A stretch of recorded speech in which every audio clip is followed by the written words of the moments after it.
Universe एक पुरसुकून समंदर है जहाँ हर सितारा अपनी कहानी सुनाता है। हम पूछते हैं व्हाट इज टाइम और स्पेस असल में क्या है। न्यूटन और गैलीलियो ने हमें एक सीधा सा नजरिया दिया, एक यूनिवर्सल स्टेट जहाँ वक्त एक ही रिदम में चल रहा हो और ग्रेविटी एक इनविजिबल फोर्स जो चीजों को नीचे खींचते हैं। Simple, predictable, certain. गैलीलियो ने हमें बताया कि ग्रेविटी हर चीज पर सेम एक्ट करती है in the absence of any external force. Newton सोचते थे कि टाइम हर जगह सेम है और स्पेस इन फिक्स स्टेज है, एक यूनिवर्सल क्लॉक जो सबके लिए एक जैसी चलती है।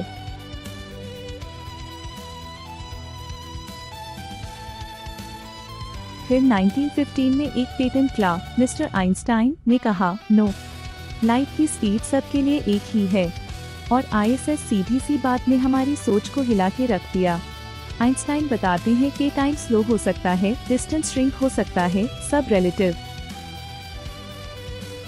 जैसा कि मूवी इंटरस्टेलर में कूपर और उनकी 3-4 ब्लैक होल करीब मिलर्स प्लैनेट पर जाते हैं तो हर 1.25 सेकेंड जो वो वहाँ गुजरते वो अर्थ के 86,400 सेकेंड्स के बराबर होता है।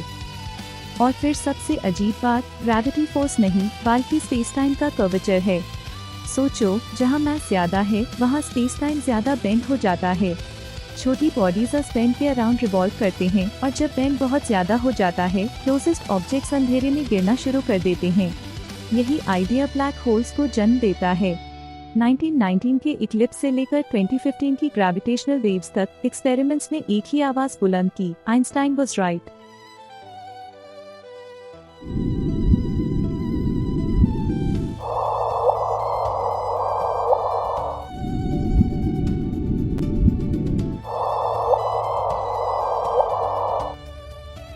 आज हमारी जीपीएस सिस्टम्स तभी सही काम करती हैं जब हम रिलेटिविटी को करेक्ट करते हैं।